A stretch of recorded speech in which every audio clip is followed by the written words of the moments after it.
Welcome to the Really 007 podcast for this special behind the camera interview with Lee Sheward. Now, Lee is a stuntman extraordinaire and has over 30 years' experience of performing, coordinating and directing stunts and action sequences, and now second unit directing, I believe. And of course, amongst that, he has done the James Bond films, Tomorrow Never Dies and The World Is Not Enough. So the glorious Pierce Brosnan era. So we love that. Now, you can watch our other interviews on our YouTube channel, and you can also listen to episodes on iTunes and Spotify. We're on all these social media platforms, Facebook, Twitter, and Instagram. So check us out there, follow us, and join in the conversation. With me today, we have John Kell and Math Pickup. I should say I'm Tom. I'm Tom Pickup as well. So, we have my brother Matthew here. Oh, yeah. And we have John here. Hi, Lee. So, great to meet you, Lee. I gather you're currently filming in Greece. Is that right? Yes. For my sins, I'm down in the southern part of Greece, about 3 hours from Athens. We had an early start today at about 4 a.m., but I got wrapped by noon. So it's now 6:05 in the evening. So, yeah, the rest of the day is my own. Very good. Oh, you wouldn't be allowed to tell us what you're filming at the moment, Lee, would you? Yeah, I can. Back with Mr. Daniel Craig and a few other of his co-stars. We're doing a Netflix film, Knives Out, which is... right. The sequel. Yeah. Wow, that's incredible. Yeah. Well, how is the chap? I might not be able to say what we were doing, but as it's all over the press at the moment, I don't think that's a problem. So I can't tell you much about I can't tell you much about the production itself or what the storyline is. Yeah. But yeah, plenty of twists in that. Yeah, you can't tell us who done it, but yeah. But you've worked with Daniel before, haven't you, on Enduring Love and some other films? I have. I actually haven't had anything to do with his Bond career. I haven't really seen much of him on this actually, but going back a number of years, many years ago, when we were both younger men, he did a show, Our Friends in the North. Yes. Up in Newcastle. So when I was a young fledgling stunt, I worked on that in some riot sequences. And then, yes, you're absolutely right. I did about 15 years ago, we did Enduring Love, the Roger Michelle picture where I played the part of Logan and fell off the hot air balloon. That actually starts the whole story off. Yeah, crucial. And what's Daniel like as a bloke? I can't honestly say I know him very well, but on set and in a professional manner, very professional, and he was very nice to work with last time we were together. As this production is only a week in, and I haven't had much to do with him yet, we've got some more work to do with him later on. I'm sure he'll be just as professional this time around. We know he likes doing a lot of his own stunts, which is always good. Always helps you out, I suppose. I think we're both getting to a certain age in our careers where he looks the part and he's quite happy stepping back. I think his time of being 007 is probably he's up for something a little bit more leisurely now, I'd imagine, than jumping around. And likewise, so am I. Oh right, okay, yeah. Well, I was going to take you back to how it all started, Lee. How did you get involved with stunts? You were a stunt performer to start with. Yeah, I'm the archetypal little bit never really grew up. So I always, from a very, very early age, always just wanted to be a stuntman. I was thinking about this last night, actually. My first recollection of going to the cinema was to actually see a Bond double bill. My late father took me to see when I was, it must have been about 74, 75. And it was a Live and Let Die and Man with a Golden Bill in Twickenham. J.W. Pepper double bill. There you go. Can you imagine doing a 007 double bill in this stage? Didn't happen. So I got dragged out. I was very hyperactive, so that was probably trying to get me away from my poor old mum, and Dad took me to see that. But from about 7 or 8, all I really wanted to do was work in film and TV. I didn't have at that age any understanding of what stuntmen do and how the whole business runs around stunt performers and coordinators. I didn't really have any clue. I just knew I wanted to have fun and drive cars. So, bless her, both of them did take it as, oh, it's just another kid's fantasy. They actually very quickly looked into what was involved, how he went about it. And then I was very fortunate, because I came from a sporty background. A friend of my mum's was a casting director, and by chance they needed someone that could swim and dive to double a child on a 14-year-old on a feature in 1984 called Top Secret. So I went along and had the audition.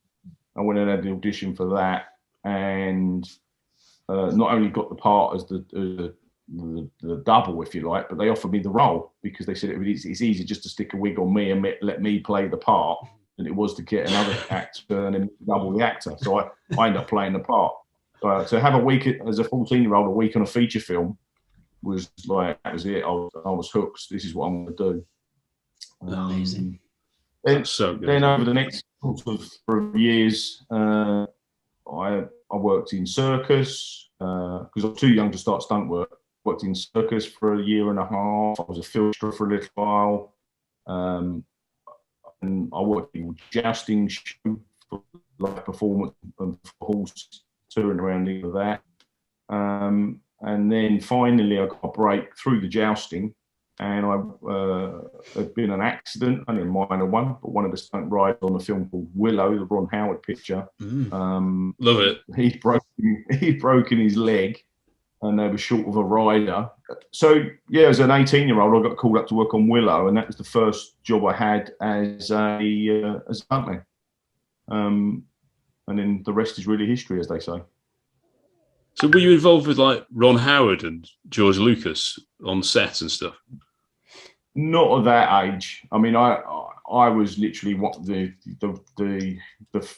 day old stuntman that just walked on. So I was working with all these legendary British stuntmen who had come into the industry and were all well established. So for me, I was just with them. My first set, was over 86 stuntmen on set, and there was horses falling over and people jumping off of windows and buildings, and I was like just sitting there with my eyes open. So no, I didn't involve any of it at that point. Over the years, I've sort of passed with them. I worked with Ron again on Far and Away. You were also on Young Indiana Jones as well, Young Indiana Jones Chronicles. I did work on the Young Indy Chronicles. That's we actually shot part of that out in Prague in the early 90s. At that point, the stunt coordinator was a gentleman called Simon Crane, and funny enough, Vic Armstrong, who went on to obviously direct all the bomb films and stuff.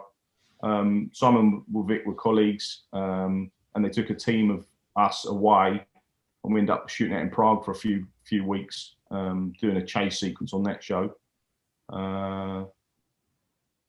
It had a bit of a Bond theme, really, because some of the producers on that were in their early days, shall I say, the early days of that. Some of the crew then went on to become the producers of the latter Bond films.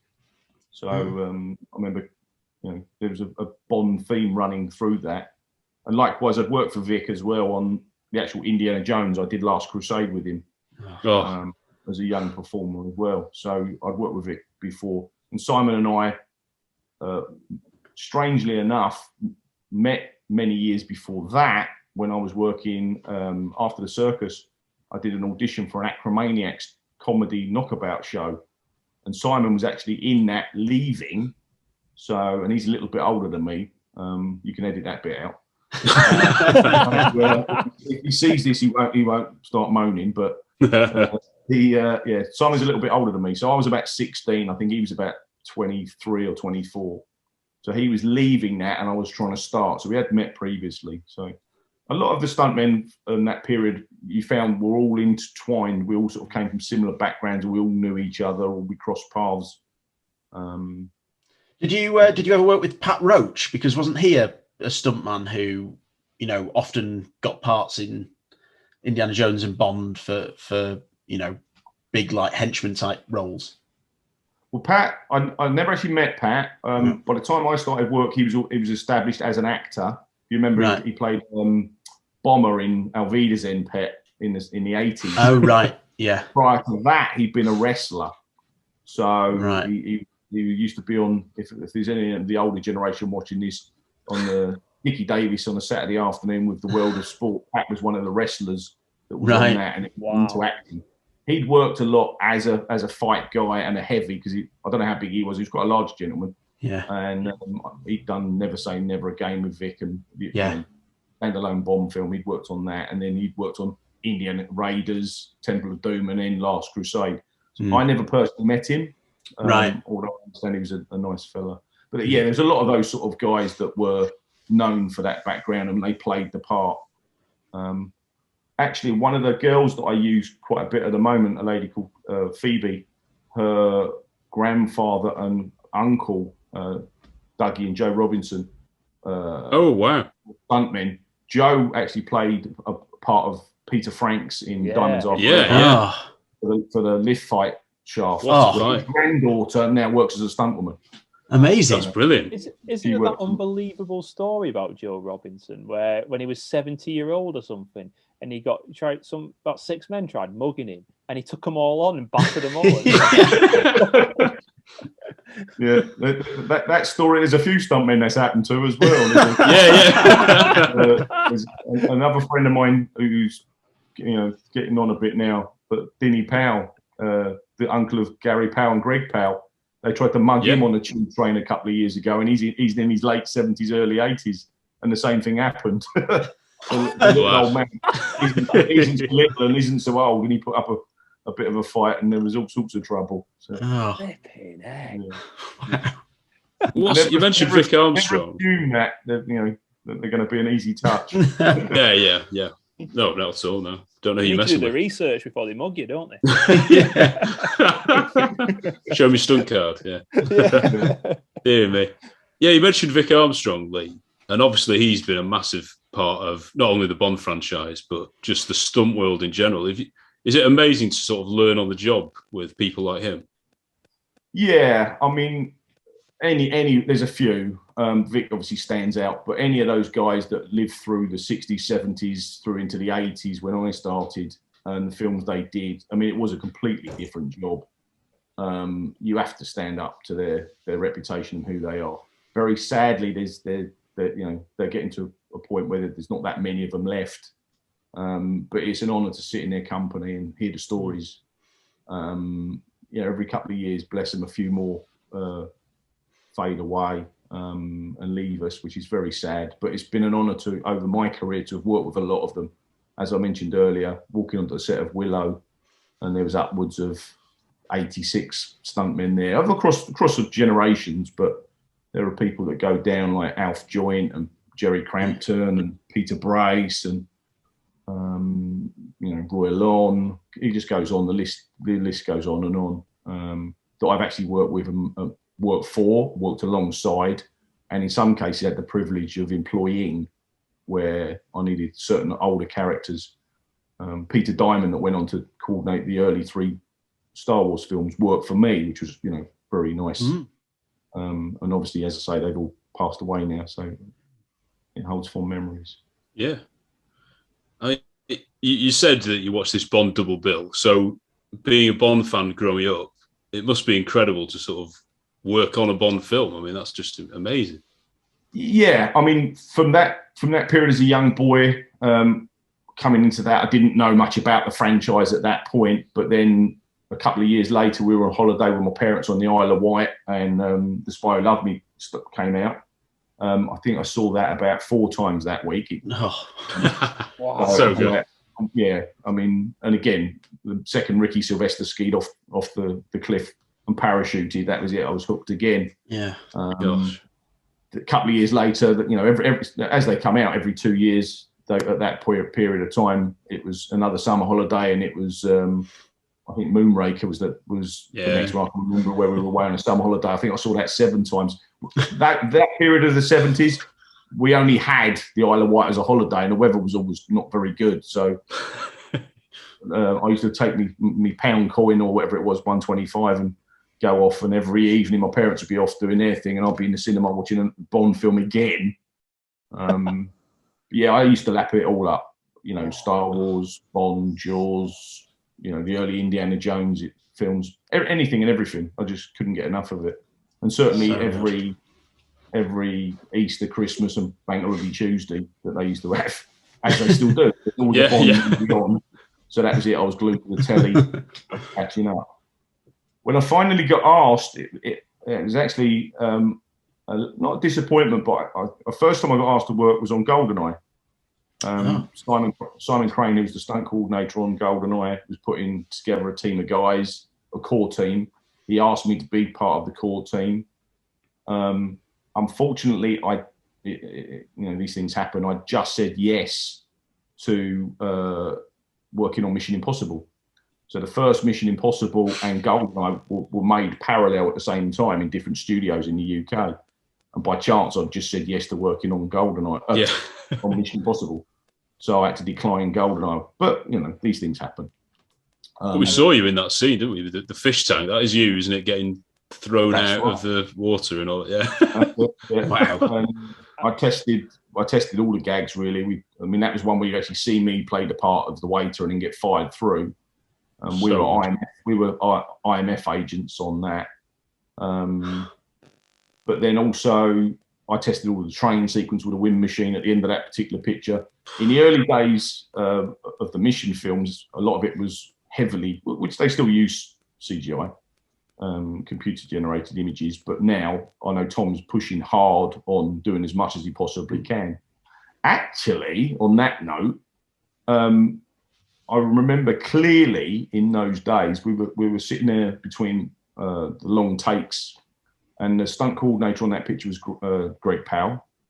Greg and I were sitting there just having a tea break, if you like, and Tom was sitting with us, and we started discussing the physics and the money of the train sequence we were putting together. And I said to him at the time, how much is this costing? Because they had the whole 007 stage. It was a massive green screen. They built the train. It was a big sequence. And it's the finale of the film. And I can't remember what the exact figure was. He mentioned it's like $18 million, but it was a lot of money. And we sort of went, oh my God, that's a lot of money. And I said, well, for half of that money, I'd do this for real. And he said, what do you mean? I said, well, everything we were doing on this fake train in the sound stage, I said, you could do for real. I said, we could put the wires on the train and hang on the side of the Eurostar, and actually, we could do this for real. And I remember to this day, the cogs whirring in his head, and you could see him thinking about it. Lo and behold, as the films progressed, Tom then obviously picked up that. I felt Greg and I laid a seed. Up on, and he's now become the Jackie Chan stunt actor of his generation, if you like. Every film gets bigger and bigger and bigger. That is incredible. You should be asking for a cut there, to be honest. Yeah. I never worked on another mission, so maybe I should ask for. maybe you can do the next one without till about 7, or maybe on mission 8 it's the return of the waiter. Covered in fish or something. He wouldn't have died. He was just Kevin McClory kind of tribunal appeal going on here. Awesome, yeah. Well, you've worked with quite a lot of the Bond actors, haven't you? So we know Pierce Brosnan. We'll talk a bit about that later. We mentioned Daniel and Sean Connery then on The Last Crusade and First Night. I mean, we're obsessed with that film. We absolutely love that film. And that's all with the horses again, isn't it? It was. I've never got starstruck. It's never been one of the things that's bothered me. I find any of the celebrities, so-called movie stars that I work with, just professional people trying to do a job. Sometimes you have a lot to do with them. Sometimes you don't have a lot to do with them. Some are easy to work with. Some can be a bit tricky. But honestly, the only person I've ever felt sort of tingling at the back of my neck was when Sean Connery walked onto the set of Indy. I was involved. The first thing I did on that was we were involved in a sequence where there's a revolving fireplace and Sean Harrison tied to a chair and he's got his Zippo lighter out there, and they accidentally drop it on the floor and set fire to the carpet and then the curtains. And they, for the audience that haven't seen it, and I'm sure there can't be many because it's a bit they pressed the little foot plate and it turns into a revolving fireplace. And we were involved behind the fireplace. We were the Gestapo German. Oh, yeah. So I was only about 20 and a young fledgling. But yeah, the day that Sean walked onto the set, I was like, oh my God. Never mind Harrison Ford, Well, this is what I'm saying. I mean, Harrison came in and was sort of, it's Harrison over there, and I'd seen all the indie films. But no, that never made a big impression, really. Although he's a nice man. Yeah. But no, Sean was a big. Oh my God, this is Sean Connery. Yeah. And bless him. Sadly we lost him last year, but he was a big fella. He was 6'2" and a heavy set man. Yeah. He was much.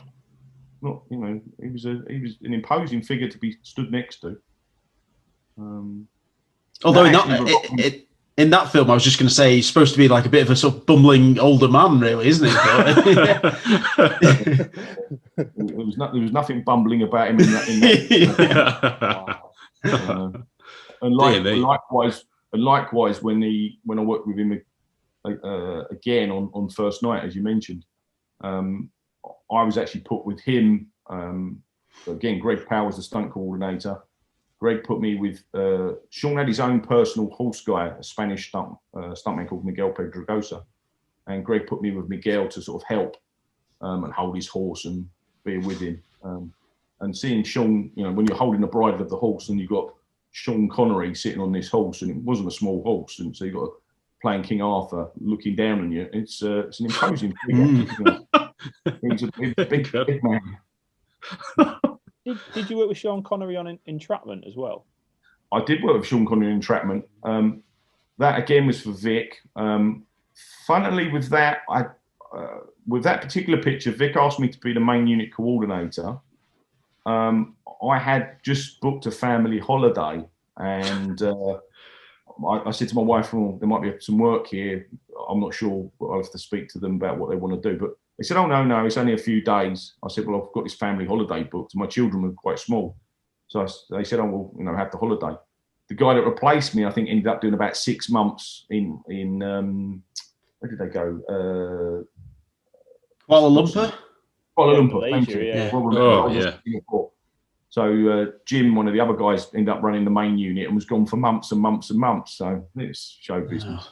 Well, yeah. I'm sure your kids will thank you for that. We did a big car chase, huge car chase that Vic shot for about 7 weeks over in the Docklands in East London through the Limehouse Link.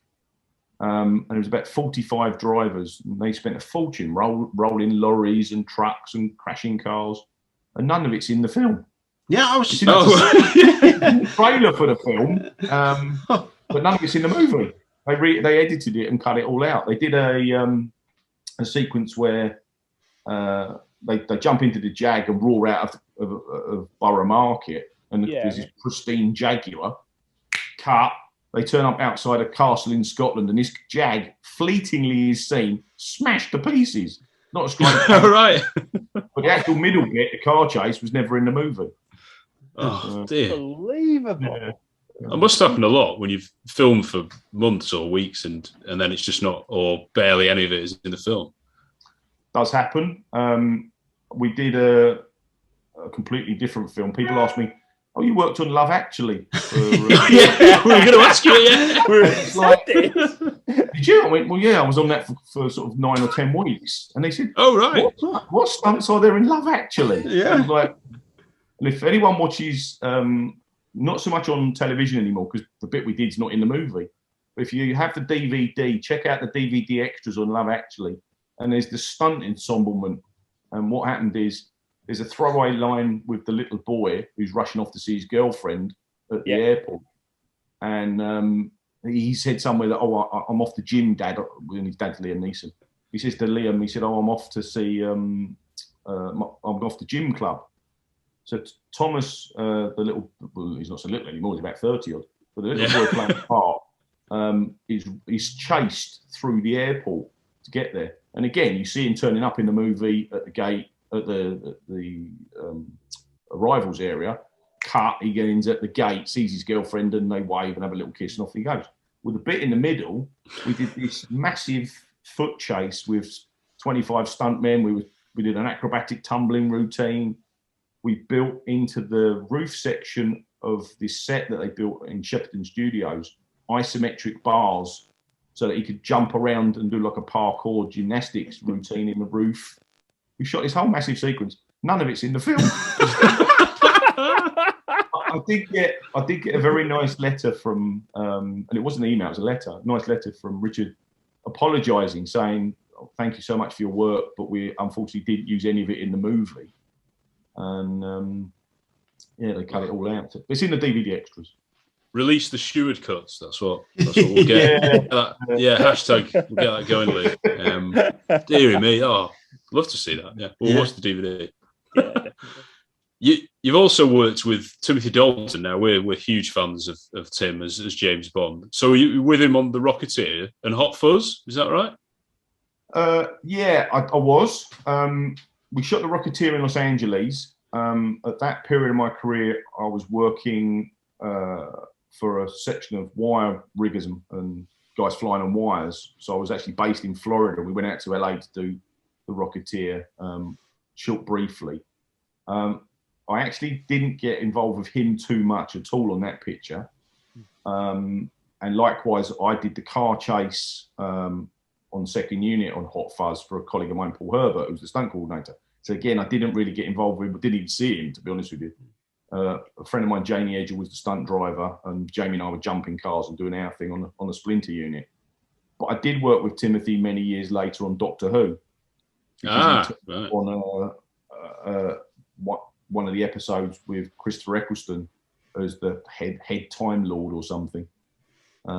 So I did cross paths with him on that, but again, not really in a stunty vein. He was more looking big and majestic as the time, the leader of the Time Lords. Oh. You're a fan of Tim as Bond? Please tell me you are. Please.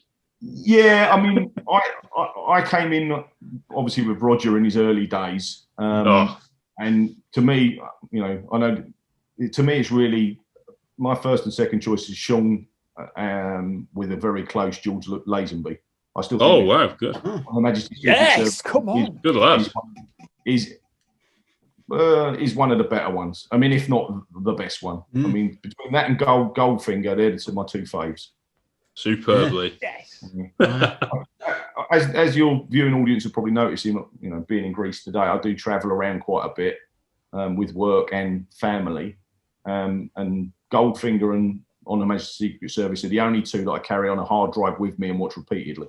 Oh, that's so good. Brilliant. Yeah.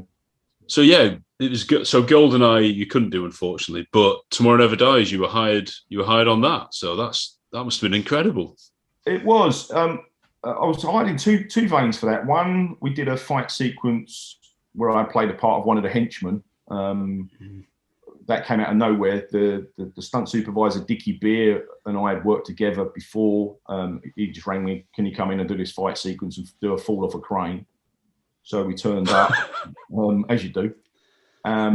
Rehearsed it, put it all together. The sequence was shot by Vic Armstrong. We were over in East London near Wapping in a print works. Although the film's set in Germany, it wasn't. It was shot in London. We rehearsed the fight again and shot it all. At that period, Wayne Michaels was still doubling Bond and doubling Piers. So we shot the fight with Wayne on the second unit with Vic. They then kept us on for a couple of extra days and we went back with main unit with Roger Spotterswood and shot the whole thing again, this time with Piers. So the insert shots and the bits of dialogue with him were all shot again with main unit and we all stayed on for that. It's quite a quick sequence in the movie, probably about a minute or something. But I think we were there for like 2.5 weeks. It was quite a long shoot. And obviously, I was one of the victims falling in the print works. And print anything these days, won't they? With Piers' they'll print anything these days. I got munched up by the machinery. And it was a nice sequence to do. It was a tricky fall. We did the fall 4 times. Yeah. The gantry's moving. We built the catch area in the machine, which wasn't running, I must add. but they like to fall over the handrail and go into the machinery. Oh. We did it a number of times, mainly because the first time I did it, the gantry stopped. What we didn't realise is there's a kill wire underneath it, and as I fell over the side of it, Wayne throws a punch and I went backwards over the rail. I don't know if it was my hand or my foot, but I just hit the kill switch so that the gantry has like a sensor. If there's anything in the way, it will stop the gantry moving. So the first time I hit it, that was wrong. Go again. I can't remember what the others were. I think it was just trying to get the angle right, because they're trying to throw the punch on a moving gantry from a camera position. I think either my reaction was bad or Wayne threw the punch early or something on the gantry. But we did it. We did that full 4 times. Gosh, it was pretty dangerous. I mean, just like backwards fall. Yeah, it was about it. It wasn't too tricky. The actual gantry's 60 odd feet in the air. So when you go over the top, it's about 60 foot up. I was only falling about 20 or 25, 20 foot. You're looking down 60, so it's not. It's more than I've ever fallen. Yeah. Yeah. I wouldn't recommend it to everybody. No. No. Can I ask, is it regular that you get like injuries and stuff, as a result of, I assume it is, but obviously it's an occupational hazard. Touch wood, and my performing days are sort of semi-over, but in 30 odd years of actually performing, I've had a few bumps and bruises and burns and bits and pieces, but I didn't break anything. Wow. I've got a few, obviously, as I say, bumps and bruises, but I've got away pretty well, doing a lot of things. But no, I think if you're a typist or a secretary or work in a bank or something, you will make a mistake. You will get a typing error. You will count something wrong, and you have to do it again. If you're a bricklayer, you're gonna lay a wonky brick and have to correct it. Unfortunately, if you're a stuntman, you are playing the odds game, and eventually you are going to get banged up somewhere down the line. As much as we're getting clever and we're calculated and working the best, falling off horses hurts, crashing motorbike hurts. There's no way of not getting a bump or a bruise. It's going to happen. I mean, you minimise it. Accidents do happen, unfortunately, but we do sort of minimise it as best we possibly can.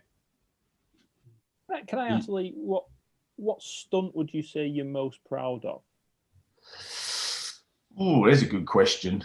I've done half a dozen things that stand out as standalone jobs. The balloon sequence, which you mentioned on the Enduring Love, where I hung off the balloon, went up over Oxfordshire, and then fell 200 foot off the balloon. That's obviously one. These are memorable. I did. It was my idea. I did a children's family film called Stormbreaker, the Alex Rider films. Yeah. About 10, 12, 14 years ago. And in that, there's one of the moments is that the assassin's hanging off a lamppost, and as the car drives past, he shoots at Ewan McGregor's character from a lamppost. And I went, that's a bit boring. So I said, well, why don't we do it from a helicopter?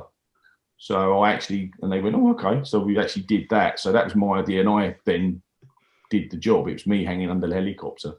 Oh. So I was upside down, hanging on wires, travelling down a road at about 35 miles an hour, 3 feet from the ground, chasing this car. We shot it on the Isle of Man. And I must admit, as I was going down the road upside down, a friend of mine, George Cottle, was driving the car, and I'm very close to George. And at points, we hit the roof, hit the door, hit everything except the floor. I did think, this is a bit stupid. Whose idea was this? That was quite exciting. But over the years, all sorts of things. I mean, I've done a lot of car work as a driver. I did the Bourne Supremacy car chase through Moscow, where we chased the yellow taxi with 2 friends. Brilliant. Wow. Steve Griffin and Ray DeHaan, 2 other stunt drivers, and I went out as specialist drivers on that. We were the primary drivers for the car chase through Moscow, which stands out. People remember that, I'm sure. Oh, yeah. Brilliant scene. Yeah, I worked on the BBC Top Gear show, doing all the crashing and jumping and skidding around for a couple of seasons. That was quite good fun. Yeah, so you can do quite a lot of different things, obviously, can't you? Yeah. Driving's a totally different skill, and underwater stuff as well. I always assumed that there were different people for different types of stunt. I mean, I assume there is that a little bit, but it sounds like you're pretty versatile, Lee. I like to think that I can turn my hand to most things. There are things that there are people that are much, much better than me at. I don't parachute. I have done a little bit. It's not my thing.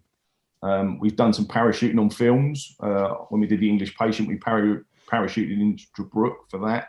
And we were on a canopy and it was released, but we were on a wire system that we cut away from and the parachute's already out. So it's not any skydiving skill. So I don't really skydive. I can ride a motorcycle, but I'm not a motorcyclist. There are guys that are geniuses with all that stuff. So, and across the board, I'm a jack of all trades and a master of none. I can turn my hands to a lot of things. I can ride, I can drive quite well. I came from a swimming background, so I've done a lot of underwater work. But there are world champions in every field, and that does happen. You do get one-trick ponies. But no, I've tried to spread my career so I've got a broad spectrum. And I also like to think that if someone can't do something that I'm asking them to do, I can always throw the costume on and actually do it myself. So that gives me sort of confidence in what I'm doing as a stunt coordinator. A famous one was the Titanic. When you're one of the poor guys who fell off when it goes on its end, basically. Yeah. Titanic was a good, very memorable job. One, my son was born just before it, and he's 25 now, so time's passing quickly. Yeah. But yeah, there was again, Simon Crane was the stunt coordinator on that film. We shot in Mexico. There was about 100 of us. There was a lot of stuntmen on that production, obviously, for the finale. But yeah, they built a big section of the tail of the ship, the poop deck, which was built onto hydraulics, so the whole thing could stand up. And it was as big as an 11-story building. So when it went up in the air, it was like a whole skyscraper going up in the air. Oh. We were all strapped onto it in certain ways. And there was about 10 of us on wire rigs, on descending rigs, which give you a very quick release, and then you fall down on a cable. So there was 10 of us on that. So, but when you're laid out flat, it's just walking around, it just feels like you're on the back of the boat. But when this thing slowly stands up in the air, it is quite monumental, because at the top you're 100 feet in the air, and then on cue you have to let go. Dear me. Never been done before, I assume, anything like that. Nothing like nothing on the scale of that. No, it's or certainly not in my memory. No. I mean, it was an epic job. Yeah. Wow. And then obviously you did the underwater scene at the Devonshire on Tomorrow Never Dies as well, didn't you? Yeah. Yeah, I've done a load of diving and underwater productions over the years. One of the first skills I got as a young man trying to get into stunt work was scuba diving. I started diving when I swam for the county and for school, etc. when I was young, and then I started scuba diving at 13. So I did a lot of scuba diving, and then later on when I started working, I sort of got known for doing diving work, and I was good in water. When it came to Tomorrow Never Dies, we'd just done the crane fight that I mentioned before, and Vic was in a bit of a problem where they were shooting action and second unit during the day, but the underwater unit was built on the same set. So the Devonshire, the upstairs part of the Devonshire and Carver's boat was on the 007 stage at Pinewood, and that was upstairs. And the underwater bit is in a tank, and the 007 stage was built underneath it. So 7 a.m. to 7 p.m, main unit were in and they were doing action on the boat. And then 7 p.m. to 7 a.m, all through the night, second unit, or the underwater unit would come in, and we'd follow the storyboards and shoot all the underwater stuff. So there's no way Vic and Dickie and the other stunt people could do that. So I got a call out of the blue, and Vic said, "Can you come in and coordinate the whole of the underwater units?" And again, I think it's about 2 minutes in the film, but it's about 9 weeks work. Working underwater takes about 8 times longer than it does out in air, and you have to come up and change cylinders and bits and pieces. But yeah, all that sequence was shot there. We also had, there's other bits, not just the Devonshire bit, but there's the bit where Bond and Mei Ling, Michelle Yeoh are chained together and thrown under the water. And fire above, we did all that sequence as well. That was all shot at the same time with them. Incredible. So how much of it was Michelle Yeoh and Pierce Brosnan then? We had them for a couple of days, not a lot, and literally just for their moments. They're too valuable and their time's too valuable. Yeah. Certainly working nights, because if they have to come in on night, then they lose them the next day as well. Yeah. So they come in for their beats. The doubles on that sequence I had a few from Michelle Yeoh, flitting in and out. Pierce's double was Mark Southworth on that sequence, who sort of working alongside Wayne Michaels as the principal double, but it was Mark we had on that sequence. One of the funny sequences with that actually was that they wanted them to kiss. She's supposed to be drowned on the ground, like the kid. So I said to the two doubles, Mark particular, I said they're going to need to do this moment in a wide, and he went okay. So we're buddy breathing. So anyone that understands scuba diving, you take your regulator out and you give it to your partner, and then they breathe and you share air. So it's the same thing. So Mark has the regulator taken out. Now he's holding his breath and he's chained up and he's there. And when I went into the kiss, the other double stuck her tongue in his mouth. So all these bubbles came out, and it was total panic and chaos, and we had to go and save Bond from drowning. Well worth it for the gag. Amazing. Brilliant. Yeah. I think if footage is anywhere buried in Eon's vault, I'd love to get it out. It'll be worth a fortune at Christmas. Super. Must be there somewhere in the editing banks. We did have a lot of fun. Was Pierce interested in the underwater stuff? Was he all right? He was. I think he was more interested in the fights than that. I don't think the underwater bit was his cup of tea, to be honest with you. He did it. I wouldn't say he loved it. It was, I'm not saying a chore, but I think he had other things on his mind. Wow. I did have a very funny conversation with him when we were doing the fight on the crane, and we were sitting up on a gantry again, waiting for the next shot of the camera changing a lens or something, and we were talking. And my wife and I had just moved house, and we were sitting there just chatting. And he said, "Oh, what are you doing at the weekend?" No, I said to him, "What are you doing at the weekend?" And he said, "Oh, not a lot." And he said to me, "Oh, what are you doing at the weekend?" I said, "Oh, I'm going to be digging the footings for my kitchen that my wife wants. So I'll be out, digging this ditch to put the footings in." And he went, "Oh." So I said to him, "You don't want to come and help me dig the footings, do you?" he paused for a moment and looked up, and I thought, "Oh, I've said something wrong here." And he went, "Do you know what?" He said, "I think my footing digging days are over." Oh, yeah, probably a good point. Yeah, I think they probably are as well. So, he's a nice man. He can run with a joke. Oh, good. We love always good to hear, isn't it? Yeah. There's some other scenes that were shot for that weren't in the film that you were involved in.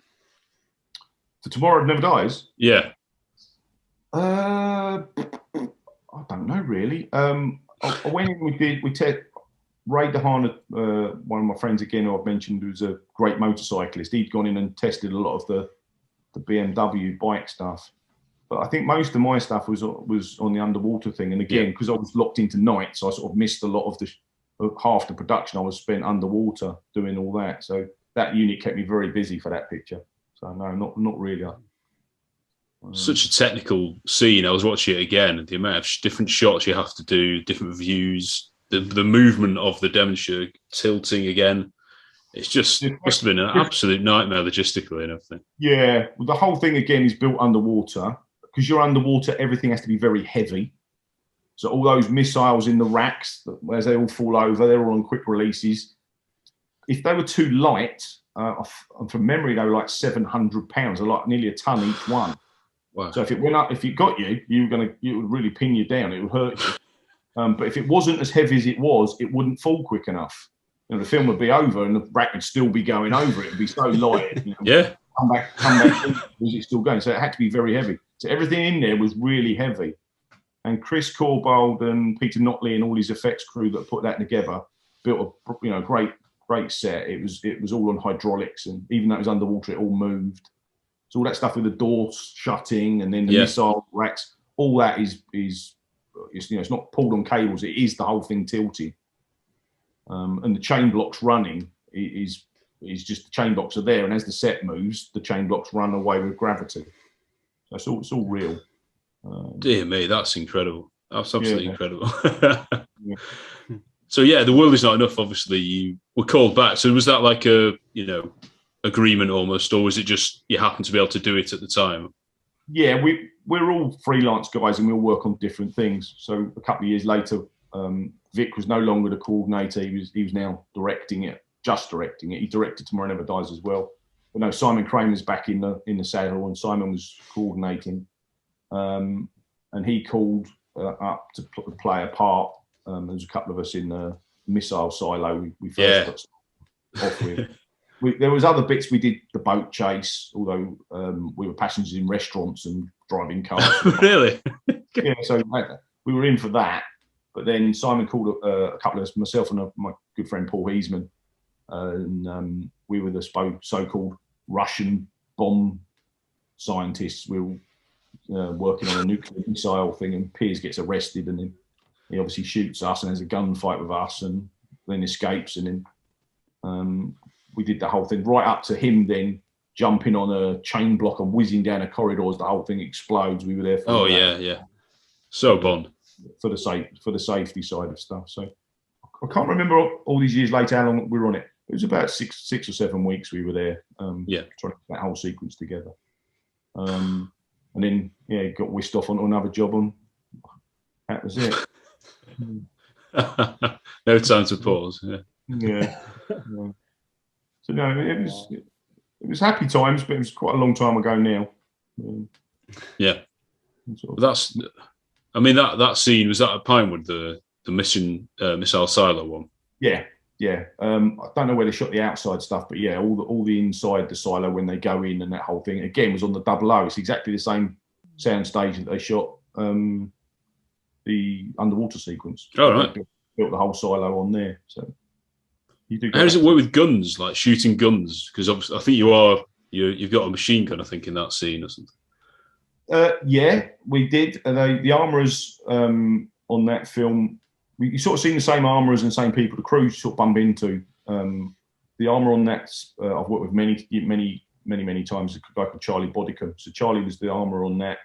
I remember actually with that, the director Michael Apted, who sadly passed away last year. Yeah.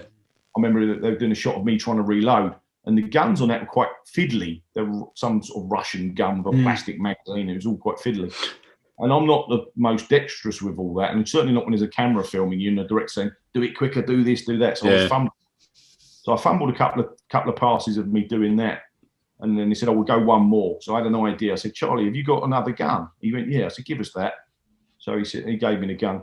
So then I made a little hole in the set which couldn't be seen. I smashed it. I stuck the gun in there, and then what I did was I fired the machine gun and emptied the magazine, and then quickly sort of put that one down, and then moved under me coat what was supposed to be, then pulled it up in about 2 seconds. I went, "Oh, that worked." And then emptied the next magazine round, and no one saw me with the two guns switching it. So I don't think it picked up in the edit. So so good. I mean, the Pierce Brosnan, those two films, some of the stunt work is exceptional on both those films. And I'm just wondering, obviously the next film after that was Die Another Day, where a lot of CGI use was in there. And as a stuntman, what's your thoughts on that? Yeah, I mean, it's a tricky one. It's a great tool, and it can make things it can help you out, make things a lot safer, but it's not the be all and end all. So by that, I mean, if you go back in time when we used to first use wires and when I started in the industry, we would be on very small cables, maybe 1.2 millimeter cable that we used to then paint out to match the sky or the background because they didn't have visual effects to remove them. So they had to be very thin. Now you can be on cables that are like 4 millimeters thick and even stronger than they would have been then, and have as many as you like, and they can paint them out. So that's made things a lot safer because the old cables used to break, and before that it was piano wire, which is a single strand, so it was even more dangerous. So now that all helps. I mean, it does deliver new feels for things. I mean, you can create whole environments much more cost effectively. But I do think if you look at sequences, and I'll give you an example, Lawrence of Arabia or Spartacus or any of those films, even through to the stuff that I did on First Night, where when we did the cavalry charge at night, there were 250 horses galloping across a field in Oxfordshire or Hertfordshire at night in armour. You know, there was one rider in front of me. We changed positioning. If anyone's not seen it, in that particular film, the knights all gallop out in rows, and then the front row changes position. And I was second from the front, and there's 200 plus horses in armour at night galloping behind you. And it is a sight to behold. Where if you now look at sequences, and let's use the latest Justice League or Wonder Woman, etc., all the horses, not all, but a lot of the horse action there is visual effects. The horses are not real. They're they're visual effects trick. So I think to a feel, it's things like that start to show as an older viewer, middle-aged viewer. Let's put it that way. But then it depends what you want to do, how you want to approach filmmaking and what they want to do. It's a tool. It's not the be all and end all. Yeah. Did you want to be involved in Dawn of the Day? Funny enough, I did get phone for it. There was at the time, I can't remember. There was a problem, or I was on something else. The whole hovercraft sequence, I think, was, and I wasn't available, so I didn't work on that one, and haven't worked on a Bond film since, actually. No. More that's it's not like I just haven't been available. I've been doing my own thing, and my career took a slight turn, and I've sort of been doing my own course, really, rather than it was coming to the end of my performing days. You wouldn't have liked to have bowed out with the lovely windsurfing scene on Dawn of the Day? Well, probably not, no.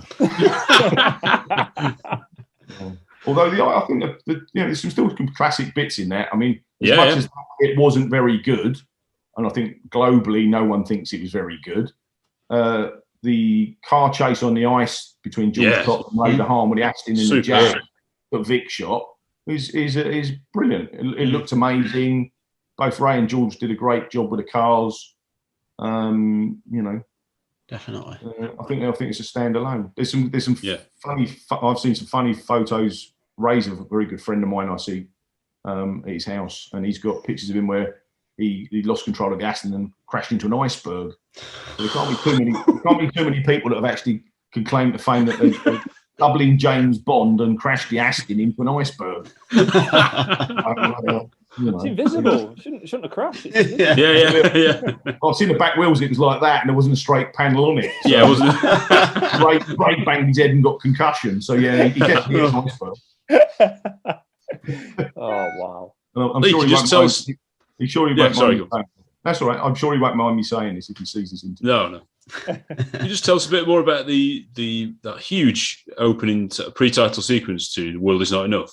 So you said you were on the side as a sort of pedestrian and stuff like that. Yeah, the guys put together a boat chase, and from what I understand, that they were doing testing on a lake with this little jet boat that had come out of New Zealand. They'd use these things to fly around New Zealand in races. So the Bond people and Simon Crane, who's the coordinator, picked up to actually use this in the opening sequence and build a little 007 boat. Within the testing, they were trying to sort of do a jump, and in that they nearly crashed it. They nearly crashed the boat and rolled the boat.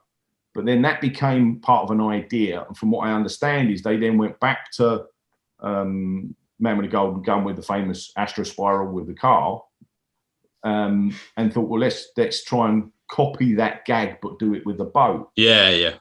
So with the aid of the late, the great Dave Bickers, the stunt engineer, and Bickers Action, they built an air cannon into it. So as they jumped the boat, they pressed a button that then pushed some air, and it spun the boat over. And if you get the right timing and the right pressure, they did what they did. They hit a little ramp, spun the boat over, landed back, and carried on. My involvement was very minor in that. As I say, we were in a restaurant. The boat goes up crashes through a restaurant and out the other side, and we were all the restauratees, and we were in for a couple of days driving cars and bits and pieces. But again, trying to set up a huge boat chase in London, probably only the Bond film could ever one or two afford it. Yeah. Unbelievable. Dear me. So in terms of like the direction of the Bond franchise, they did for a bit, certainly after that in the early Daniel Craig days, they went a bit more like Bourne. So I don't know, it's like one franchise is inspired by another, and then that franchise gets inspired by something else, doesn't it, really? Yeah, I mean, they definitely went Bourne-esque. The shooting style of that matched Paul Greengrass and the Bourne films. Personally, it's not my cup of tea.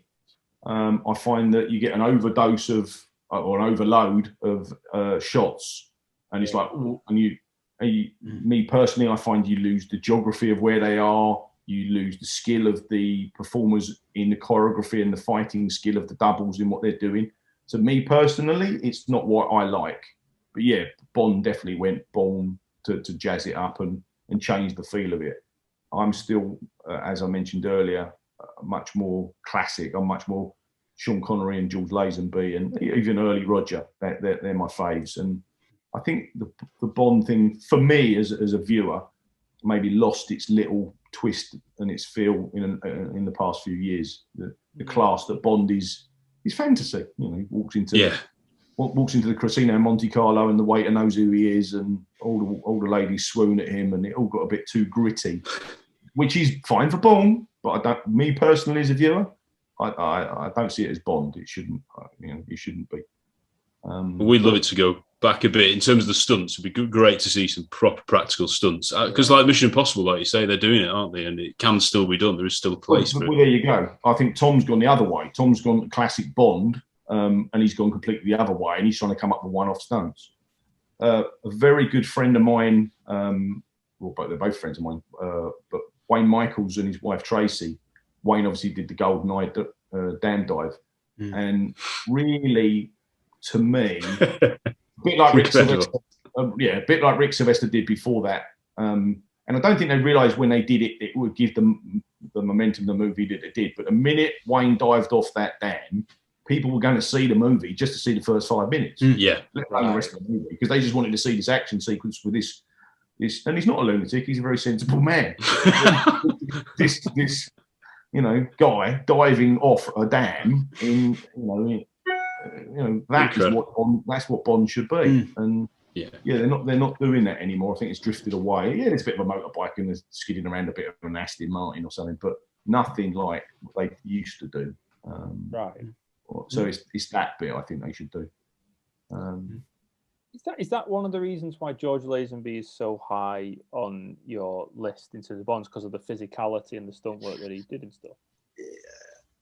I got to work with him actually briefly. Many years him as ago. Well.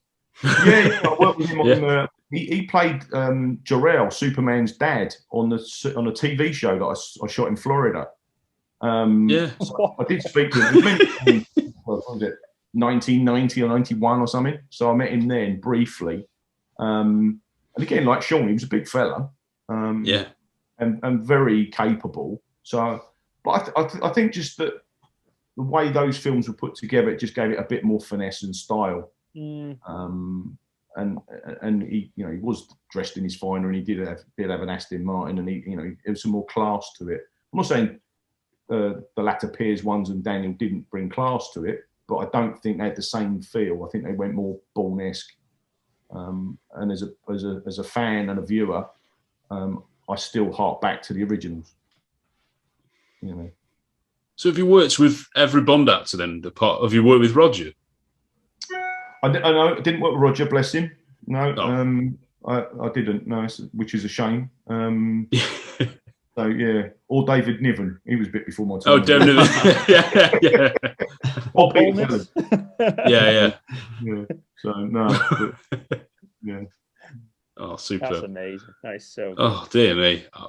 And Math, I think you'd like to mention Batman as well. Well, yeah, I understand that you worked on both 1989 Batman with Tim Burton and 2012 The Dark Knight Rises with Christopher Nolan. Is that right? Oh my word! What scenes did you do in those two films, if you don't mind? Not at all. So going back to the late 80s, again, there was a Batman was being made at Pinewood Studios. Towards the latter half of the film, there's a bit where Jack Nicholson comes out and he's throwing money and they're having a big street festival. Yeah. And we were all driving the police cars and running around in the street grabbing money and fighting in the streets and stuff. So that was their involvement of that. Oh. And then Batman comes in his little bat plane and then he was running around. So that was a number of night shoots at Pinewood Studios for that. And then by chance, I was in prep in Los Angeles for other work, and I was staying at a friend of mine's house who was working on the Chris Nolan Batman. George used to drive the Batmobile, so he said, "What are you doing? Do you want to come and you want some work?" I went, "Yeah. You know, money. I'm not here with a family, so if there's any work about, I'll take it." So I ended up working on Batman for that, and we were involved in the piece where Bane is then robbing the finance district. Oh yeah. I was actually in New York when that scene was being filmed, and I sort of watched a bit of it. But yeah, I knew I recognised you from somewhere. No. No. So what? So were you on the motorbikes, or were you in? No. It was literally just as he comes in and they shoot up the place and people diving over tables and getting out of the way. Yeah. We're involved with that. Wow. Brilliant. I said to someone not long ago, actually, I think in my career I've lost fights or been beaten up by James Bond, Superman, Batman, and Indiana Jones. Wow. It's no disgrace, Lee. No shame in that. Oh dear. Yeah, some of the other films, just to mention, you've been in. You're in one of the Transformers films. Is that right? I did the last one. I think there's another one. Is it one more scenes? I did the last Michael Bay one that was shot in London. Yeah. We did a sequence where it was a whole medieval thing to it, but we were doing a robot unit with Mark Wahlberg, and we had Mark Wahlberg, and he was picked up by a robot and he's controlled, puppeteered by a robot. So I did all that for a couple of weeks. So good. Underrated film. Amazing. Yeah. Oh dear. Yeah. There's also another one I've seen. Robin Hood, Prince of Thieves. I mean, absolute classic. That period there was two Robin Hoods being made at the same time. Yeah. Films tend to be like buses. Once they make one, they come along in twos. So there was the Kevin Reynolds one, and at the same time there was a John Irving one. So a lot of the guys was like myself were skipping between the two. So luckily you could do a sword fight in Sherwood Forest just in Black Part, and then shoot up to North Wales to Betsy Coed and shoot another Robin Hood sword fight up there. If you were really clever, you could do the same fight on the same film and wouldn't have to learn a different fight.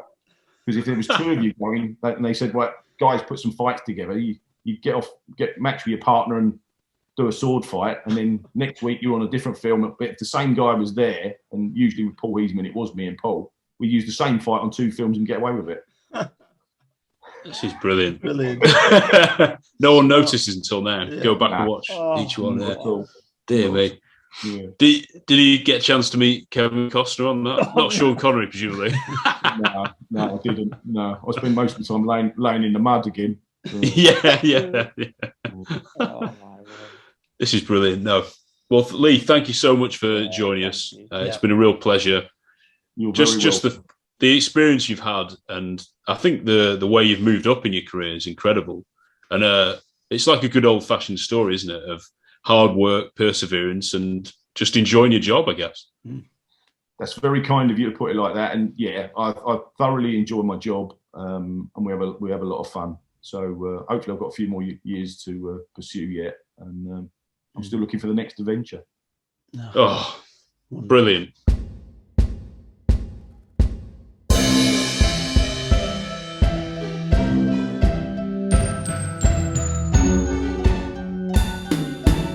Really, 007?